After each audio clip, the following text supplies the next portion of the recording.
Mama Georgia, you're back? Hi, Austin! Yes, I'm back. At alam mo ba? Matutuloy ng kasal namin ng daddy mo. At magiging happy family na tayo +1 dahil magiging kuya ka na. Oh, ba't parang hindi ka masaya? I'm happy po.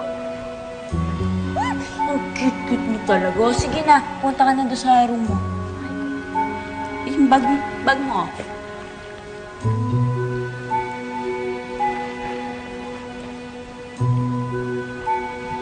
Si Ro, nasaan? Diba dapat sinundo mo na siya sa airport? Ma'am, nasa ospital ho siya. Sinugod namin si Aling Lourdes. Siya muna daw ako magbabantay hanggang dumating si Ma'am Emma. Ah, talaga? So, pupunta doon si Emma ngayon.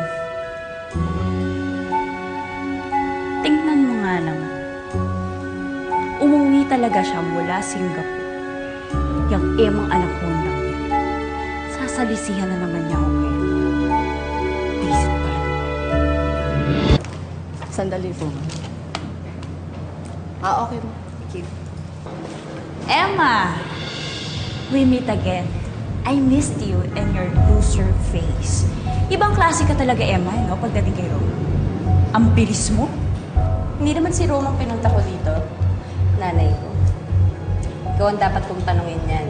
Ano ginagawa mo dito? Susunduin ko lang naman si Rome. Kasi baka maunahan ako ng anak Honda na galing Singapore. You know what? I have a better idea. Since nandito ka na sa ospital, bakit hindi ka dumaan ng emergency room? Humingi ka ng gamot para dyan sa matagal mo ng sakit na pagiging desperada. Hindi ako desperada.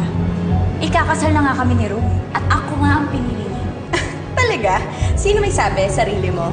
Alam mo, Georgia, alam ko naman na tinanggihan ka na ni Rome at pinaalis ka pa sa bahay nila. And if I were you, I'd buy myself some dignity at lalaklaking ko pa. Dahil dapat dyan sa mga ganyang sitwasyon, layuan mo na yung mga lalaking inaayawang ka na. Nakakamiss ka, Emma. Nakakamiss ang tawag ng mukha mo. Sige! Subukan mo. Buntis ako.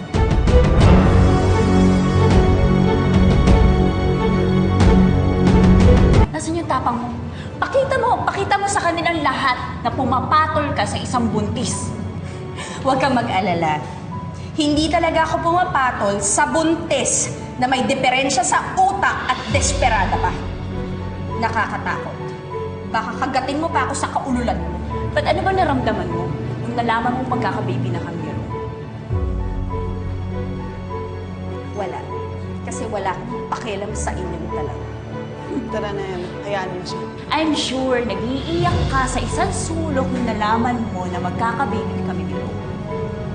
Na kahit ano pang sabihin mo na ikaw pa rin yung mahal ni Ro, ako pa rin ang gusto niya sa kama. Kaya nga kami nakabuo eh. Kahit hinahabol ka pa niya, sa akin pa rin siya bumabalik. Walang yaka! Magpasalamat ka at buntis ka. Dahil kung hindi ka buntis, nakita mo yung balde? Yan ang ihahagis ko sa mukha mo. Tayo na, Flor!